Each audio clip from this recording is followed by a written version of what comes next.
ಶಿರಸಿಯ ಮುಂಡಿಗೆಸರ್ ಶ್ರೀ ಗಣಪತಿ ದೇವಸ್ಥಾನದಲ್ಲಿ ಸಿದ್ದಾಪುರದ ಶ್ರೀ ಅನಂತ ಯಕ್ಷ ಕಲಾ ಪ್ರತಿಷ್ಠಾನ ಹಮ್ಮಿಕೊಂಡ ವಾರ್ಷಿಕ ಅನಂತೋತ್ಸವ ಪ್ರಶಸ್ತಿ ಪ್ರದಾನ ಸಮಾರಂಭ ಕಾರ್ಯಕ್ರಮಕ್ಕೆ ಶಾಸಕ ಭೀಮಣ್ಣ ನಾಯ್ಕ ಚಾಲನೆ ನೀಡಿದರು. ಕಾರ್ಯಕ್ರಮ ಉದ್ಘಾಟಿಸಿ ಮಾತನಾಡಿದ ಶಾಸಕ ಭೀಮಣ್ಣ ನಾಯ್ಕ ಅವರು, ಯಕ್ಷಗಾನ ಶ್ರೀಮಂತ ಕಲೆ, ಅದನ್ನು ಉಳಿಸಿ ಬೆಳೆಸುವ ಕಾರ್ಯ ಸದಾ ನಡೆಯಬೇಕು. ಯಕ್ಷಗಾನದ ಮೂಲಕ ಪುರಾಣ ತಿಳಿಸುವ ಪ್ರಯತ್ನ ನಡೆಯುತ್ತಿದೆ. ಕಲೆಯನ್ನು ಸರಿಯಾಗಿ ನಡೆಸಬೇಕು. ಅದಕ್ಕೆ ಯುವ ಪ್ರತಿಭೆಗಳ ಅವಶ್ಯಕತೆ ಇದೆ.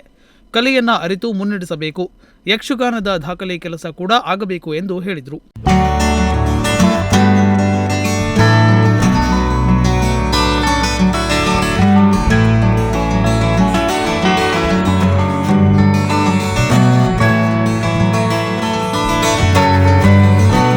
ಸಂಸದ ವಿಶ್ವೇಶ್ವರ ಹೆಗಡೆ ಕಾಗೇರಿ ಮಾತನಾಡಿ, ಯಕ್ಷಗಾನ ಕ್ಷೇತ್ರ ಬೆಳೆದಿದೆ, ಬೆಳೆಯುತ್ತಿದೆ.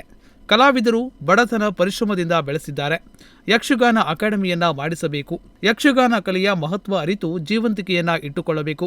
ಮನರಂಜನೆಯ ಜೊತೆಗೆ ಸಂಸ್ಕಾರ ಕೊಡುವ, ಸಂಸ್ಕೃತಿ ಕೊಡುವ ಕಲೆ ಯಕ್ಷಗಾನ. ಕಲೆಯ ಉಳಿವಿಗೆ, ಬೆಳವಣಿಗೆಗೆ ಇರಬೇಕು ಎಂದು ಹೇಳಿದರು. ಅಭಿರುಚಿಯನ್ನ ಹೆಚ್ಚಿಸೋದಕ್ಕೆ ಮಾಡಿರೋ ಪ್ರಯತ್ನ ಎಲ್ಲರೂ ನಮಗೆ ಸದಾ ಪ್ರೇರಣೆ ಕೊಡುವಂತದ್ದು. ಹಾಗಾಗಿ ಈಗಿನ ಕಲಾವಿದರ ಎಲ್ಲರ ನಮ್ಮ ಮೇಲಿರುವಂಥ ಜವಾಬ್ದಾರಿ ಅಂದರೆ ಹಿಂದಿನವರ ಆ ಎಲ್ಲ ಪರಿಶ್ರಮದಿಂದ ಈಗ ನಾವು ಒಂದು ಹಂತದಲ್ಲಿ ಇದ್ದೇವೆ. ನಮಗೆ ಇಂಥದ್ದೊಂದು ಆಗಬೇಕು ಅಂತ ಹೇಳಿದರೆ ಮಾಡುವಂಥ ಒಂದು ಮನಸ್ಥಿತಿ ಉಳ್ಳುವಂಥವರು ಸಮಾಜದಲ್ಲಿ ಸಾಕಷ್ಟು ಜನ ಇದ್ದಾರೆ. ಸರ್ಕಾರದಿಂದ ಅಷ್ಟೇ ಅಲ್ಲ, ಸರ್ಕಾರೇತರವಾಗಿ ಅನೇಕರು ಈ ರೀತಿ ಚಟುವಟಿಕೆಗಳನ್ನು. ಅನಂತ ಶ್ರೀ ಪ್ರಶಸ್ತಿಯನ್ನ ಸ್ವೀಕರಿಸಿದ ಹಿರಿಯ ಭಾಗವತ ಸತೀಶ್ ದಂಡ್ಕಲ್ ಮಾತನಾಡಿ, ಅನಂತ ಹೆಗಡೆ ಅವರ ಒಡನಾಡಿಗಳು ಸಾಕಷ್ಟು ಜನ ಇದ್ದರೂ ನನಗೆ ಪ್ರಶಸ್ತಿಯನ್ನ ನೀಡಿದ್ದಾರೆ. ಅನಂತ ಹೆಗಡೆ ಅವರ ಒಡನಾಟ ಇಲ್ಲಿ ತನಕ ತಂದಿದೆ. ಕಲಾವಿದರು ಉಳಿಯಬೇಕು. ಕಲಾವಿದರಿಗಿಂತ ಕಲೆ ದೊಡ್ಡದು ಎಂದು ಹೇಳಿದರು.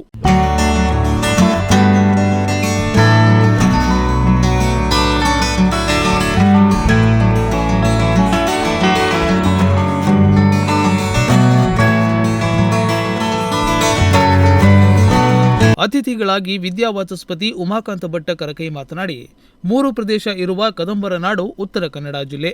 ಆ ನೆನಪಿದ್ದರೆ ನಮ್ಮ ಜಿಲ್ಲೆಯ ಹೋರಾಟ ನೆನಪು ಯಾವುದೂ ಇಲ್ಲ. ಜಾತಿಯನ್ನ ಪ್ರತಿಭೆ ಹತ್ತಿಕ್ಕಲು ಬಳಸಬಾರದು.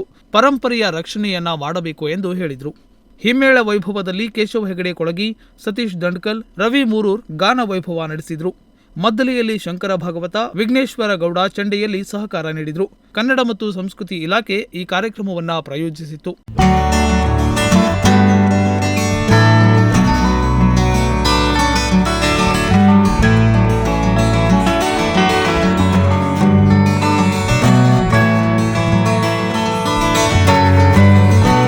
ಈ ವೇಳೆ ಸಹಕಾರಿ ರತ್ನ ಎಂಆರ್ ಹೆಗಡೆ ಬಾಳೇಸರ್, ನಾಟ್ಯ ವಿನಾಯಕ ದೇವಸ್ಥಾನದ ವಿಶ್ವಸ್ತ ವಿನಾಯಕ್ ಹೆಗಡೆ ಕಲಗದ್ದೆ, ಸಾಮಾಜಿಕ ಕಾರ್ಯಕರ್ತರಾದ ದೀಪಕ್ ದೊಡ್ಡೂರು, ಎಸ್ಕೆ ಭಾಗವತ ಶಿರ್ಸಿ ಮಕ್ಕಿ, ದೇವಸ್ಥಾನದ ಅಧ್ಯಕ್ಷ ರಾಜೀವ್ ಹೆಗಡೆ ಮುಂಡಿಗೈಸರ್, ಸುಜಾತಾ ದಂಡ್ಕಲ್ ಹಾಗೂ ಪ್ರತಿಷ್ಠಾನದ ಅಧ್ಯಕ್ಷ ವಿಎಂ ಭಟ್ ಉಪಸ್ಥಿತರಿದ್ದರು. Nudisiri news desk, Sirsi.